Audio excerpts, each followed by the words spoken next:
Hello dear student, today we shall read the new chapter, The Black Aeroplane.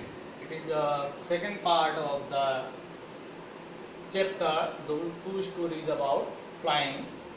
Here I wrote the difficult word you should write in your fair copy. तो black aeroplane जो कि story about flying के संबंध में है, तो इसका आज second part the black aeroplane पढ़ाएंगे। तो इसमें कवि कहता है कि वह पुराने ओल्ड डेकोटा एरोप्लेन पर, जिसका नंबर 088 है, वह पेरिस से अपनी इंग्लैंड की यात्रा पर है। रात्रि 3:30 बजे का समय है और आसमान साफ है और उसके पीछे चंद्रमा उग रखा है, यानी कि चंद्रमा चमक रहा है और आसमान साफ होने की वजह से तारे टिमटिमा रहे हैं।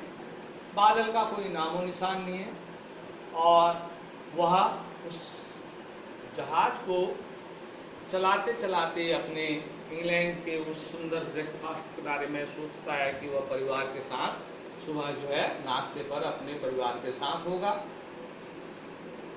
तो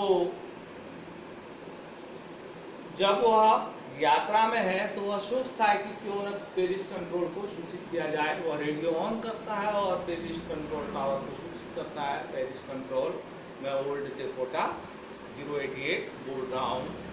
तो मैं पेरिस से इंग्लैंड की यात्रा पर हूँ। तो कंट्रोल टावर से जो है निर्देशित किया जाता है कि आप अपने जो जहाज को 12 डिग्री पर घुमा लें। तो जो लेखक है वह अपने ओल्ड डेकोटा को 12 डिग्री पर घुमाता है। तो अचानक ही वह देखता है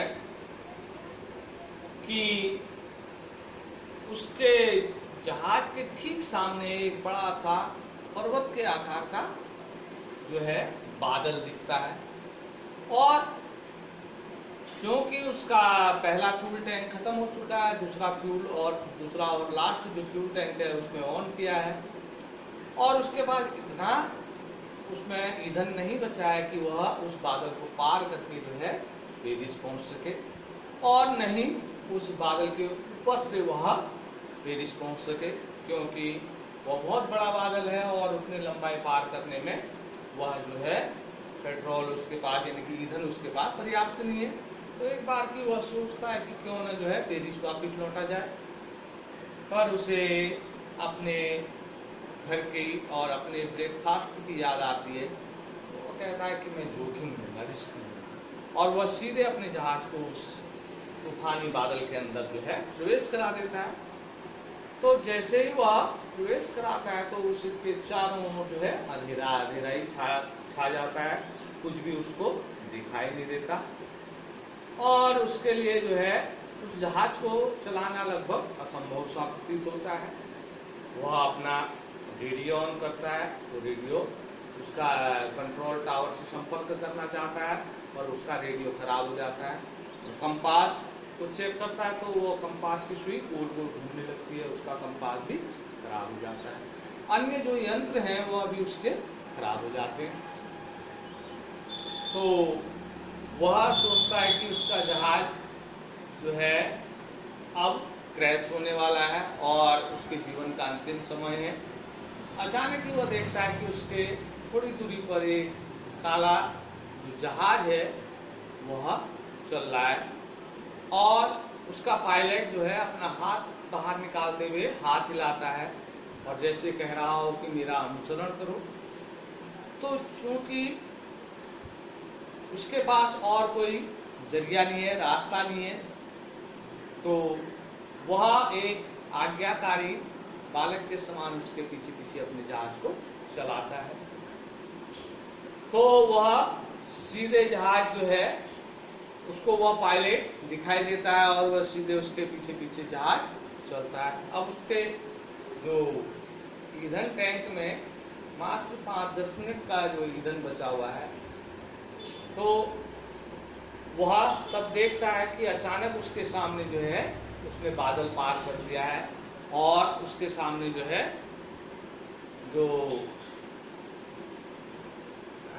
आप उसके सामने जो है पूरा जो खुला मैदान दिखाई दे रहा है और वह अपने जहाज को नीचे उतारता है और कंट्रोल रूम के पास भी वह अब जल्दीबाजी में उस जहाज को खड़ा नहीं करता है क्योंकि उसके पास इतना ईंधन नहीं बचा है और वह बड़ा प्रसन्न होता है।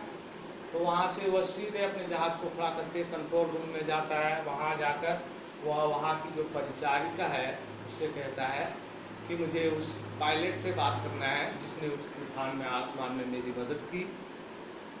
तो वह जो परिचारिका है वह बड़े आश्चर्य से उसके ओर देखती है और कहती है कि ऊपर आसमान में कोई और जहाज नहीं।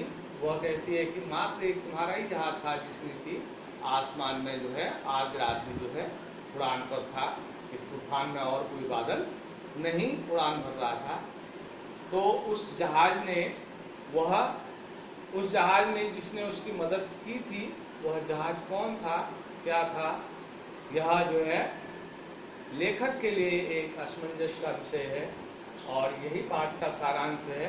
धन्यवाद। तो आप इस कठिन वर्ड को जो है डिफिकल्ट वर्ड को अपनी कॉपी पर